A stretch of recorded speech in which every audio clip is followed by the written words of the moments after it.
Trial റൂമിൽ അവളെ കാത്തിരുന്നത് വലിയ ട്രോമയായിരുന്നു. മാർത്തയ്ക്ക് വീണ്ടും ആ ട്രോമയിലൂടെ കടന്നു പോകേണ്ടി വരികയാണ്. അവളുടെ പ്രസവവും കുഞ്ഞിനെ ചേർത്ത് പിടിച്ചതും കുഞ്ഞിന്റെ മരണവുമെല്ലാം വീണ്ടും വീണ്ടും അവൾ റീലിവ് ചെയ്യുന്നു. ഡിഫൻസ് ലോയർ അവളെ ക്രോസ് ചെയ്യുമ്പോൾ മാർത്തയോട് കുഞ്ഞിനെ ചേർത്ത് പിടിച്ചത് ഓർക്കുന്നുണ്ടോ എന്ന് ചോദിക്കുന്നുണ്ട്.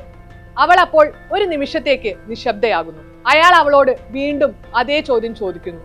അപ്പോൾ അവൾ പറയുന്നത്, ഞാൻ എൻ്റെ കുഞ്ഞിന്റെ മുഖത്തേക്കാണ് നോക്കിയത്, അവളുടെ മണം ഒരു ആപ്പിളിൻ്റെതായിരുന്നു എന്നാണ്.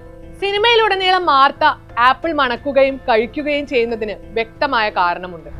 അവൾ അതിലൂടെ മകളെ ഓർക്കുകയാണ്. എന്നാൽ ആപ്പിളിന്റെ കുരു അവൾ നടാൻ തുടങ്ങുമ്പോൾ അവൾ അതിലൂടെ ഉദ്ദേശിക്കുന്നത് പുതിയൊരു തുടക്കമാണ്. ട്രയലിനിടയിൽ ഒരു ബ്രേക്ക് ചോദിച്ച മാർത്ത പോകുന്നത് കുഞ്ഞിന്റെയും അവളുടെയും ഫോട്ടോ കളക്ട് ചെയ്യാനാണ്. സിനിമയിൽ മാർത്ത പൊട്ടിക്കരയുന്നത് അപ്പോൾ മാത്രമാണ്, ആ ഫോട്ടോ കാണുമ്പോൾ.